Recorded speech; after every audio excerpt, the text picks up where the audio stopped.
¿Qué tal, amigos? Espero que estén teniendo un excelente inicio de semestre.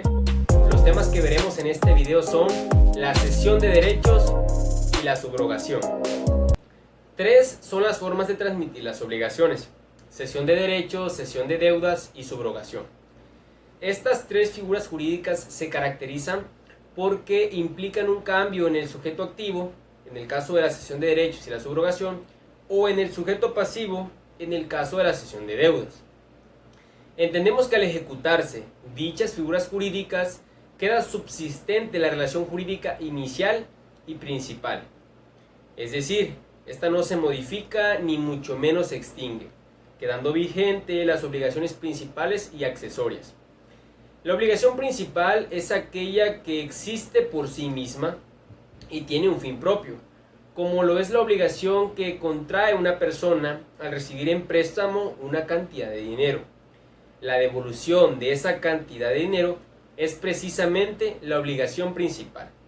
La obligación accesoria es aquella que se constituye para garantizar el cumplimiento de la obligación principal, ya sea mediante una garantía personal de fianza o una garantía real de hipoteca sobre un bien inmueble. El licenciado Rafael Rojina Villegas afirma que no existe modificación al vínculo jurídico, puesto que se mantiene la misma relación de derecho, es decir, la naturaleza y las modalidades de las obligaciones no se modifican.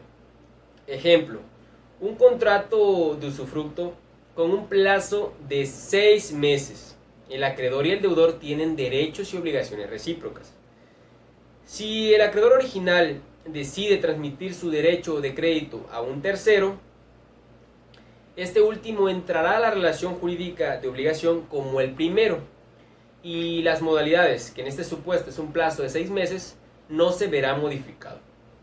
El mismo autor en cita define la transmisión del crédito como la convención por la cual un acreedor cede voluntariamente su derecho de crédito contra el deudor a un tercero, quien llega a ser acreedor en lugar de aquel.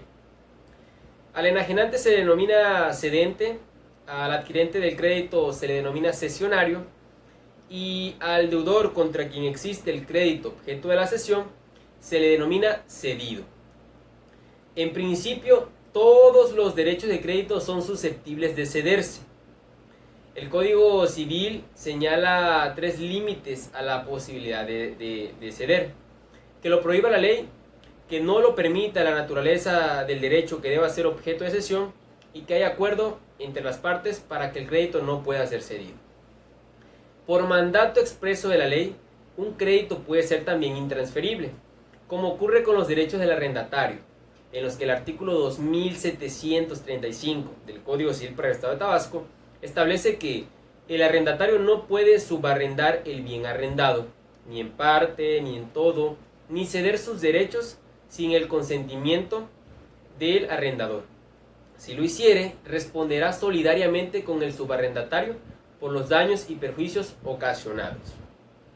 Generalmente, cuando el derecho de crédito es de carácter patrimonial, es susceptible de cederse, ya que por tratarse de un interés económico, existe la posibilidad de que este crédito sea disfrutado no solamente por el acreedor, sino también por un tercero.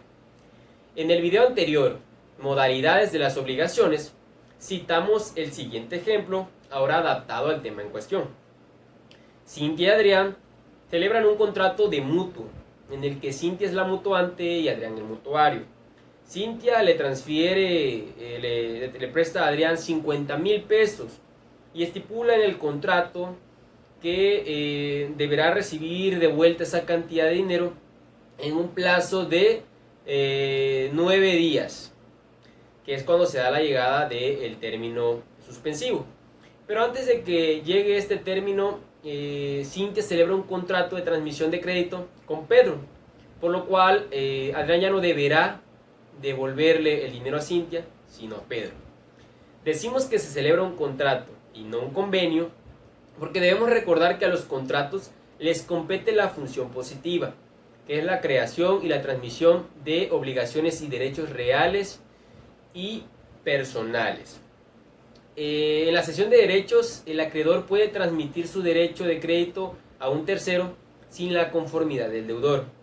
El consentimiento del deudor no es de suma importancia, puesto que su situación jurídica, que se reduce a la necesidad de realizar una determinada prestación consistente en dar, hacer o no hacer, no se ve alterada por el hecho de que se cambie la persona que se verá beneficiada con la prestación. La cesión de derechos es de carácter variable. Como este es un contrato, este puede ser gratuito u oneroso, razón por la cual se puede dar lugar a una compraventa si el acreedor recibe una cantidad de dinero a cambio de ceder el crédito. Se puede dar lugar a una permuta si el acreedor recibe otro crédito o alguna otra cosa a cambio de ceder su crédito. Es necesario mencionar que la transmisión del crédito trae consigo también la transferencia de los derechos accesorios, ¿sí? que son aquellas garantías que se constituyen a favor del crédito, como son la prenda, la fianza, la hipoteca. Según el Código Civil vigente, no se requiere más formalidades para que la cesión pueda ser válida que constar en documento privado que firmará el cedente y el cesionario ante dos testigos. Es decir, no es menester un trámite judicial. Es requisito para que el cesionario pueda ejercitar su derecho de crédito contra el deudor que se notifique al deudor de la cesión, ya sea judicialmente o extrajudicial, ante dos testigos o ante notario. Hay que mencionar que solamente tiene derecho para pedir o hacer la notificación al deudor aquel acreedor que presente el título justificativo del crédito. Una vez que se notificó al deudor de la cesión, este únicamente queda liberado cumpliendo su obligación con el cesionario. Y si no se realizó la notificación, este queda liberado de la obligación pagando al acreedor original. Es de suma importancia mencionar que el cedente está obligado a garantizar la existencia y la legitimidad del crédito cedido, a no ser que éste se haya cedido con el carácter de dudoso. Esto es lo que se llama garantía de derecho. En esta garantía el cedente no está obligado a garantizar la solvencia del deudor, únicamente está obligado a garantizar la existencia y la legitimidad del crédito cedido. Subrogar significa sustituir, poner una cosa o una persona en lugar de otra. El licenciado Rafael Rojina Villegas nos dice que la subrogación es la transmisión de obligaciones por cambio de acreedor. Es decir, un tercero llega a sustituir al acreedor original. Y en este contexto, la subrogación puede ser legal y convencional. La subrogación legal es aquella que opera por ministerio de la ley. No hay en esta operación jurídica un acto jurídico bilateral, no hay un contrato. Más bien hay un acto jurídico unilateral en el que prevalece la manifestación de voluntad de un tercero, ya que éste no requiere ni del consentimiento del acreedor ni del deudor. Esta subrogación ocurre cuando un tercero, quien tiene interés jurídico en el cumplimiento de la obligación, le paga al acreedor original y lo sustituye de pleno derecho en sus acciones, facultades y privilegios contra el deudor. Ejemplo: Carlos contrajo una deuda de 100,000 pesos y para obtener un plazo de 12 meses tuvo que garantizar el cumplimiento de la obligación principal con una garantía real de hipoteca sobre su casa. Resulta ser que se aproxima la llegada del término suspensivo y Carlos no va a poder cumplir con la obligación. Carlos no va a pagar, Carlos va a perder su casa, por lo que su mejor amigo Pedro decide pagar de su propio patrimonio la deuda de Carlos, por lo que ahora Carlos es deudor de su amigo Pedro. La subrogación convencional es aquella subrogación que implica la celebración de un acto jurídico bilateral, ¿sí?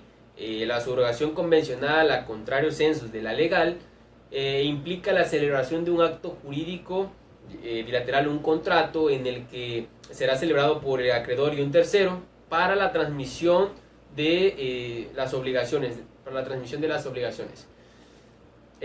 También existe, un ejemplo es Sofía contrajo una deuda de 50,000 pesos, pero el término suspensivo está próximo a hacerse presente.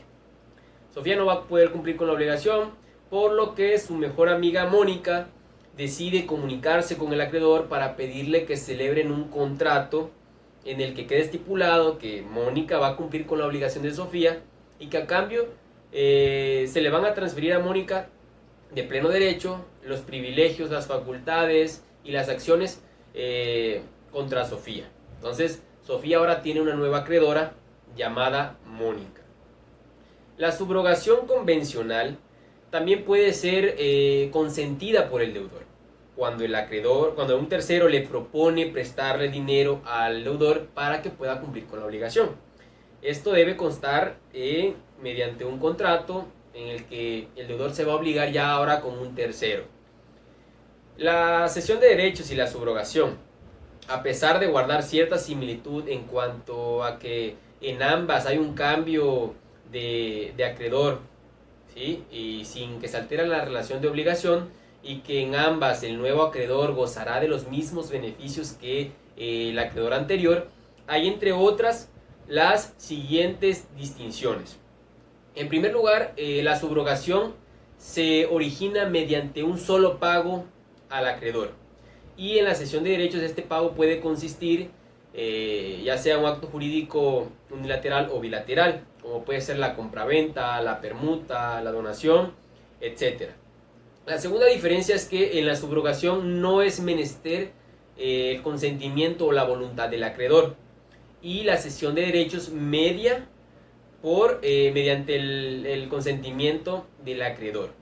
La tercera diferencia es que en la subrogación la ley no nos establece ciertas formalidades, y en la cesión de derechos sí es necesario que se haga la notificación al deudor, que haya un documento privado que firmará cedente y cesionario, que se presente el título justificativo del crédito, entre otros. Amigos, eso es todo en cuanto a la cesión de derechos y la subrogación. Espero que el tema haya sido de su agrado y saludos para todos.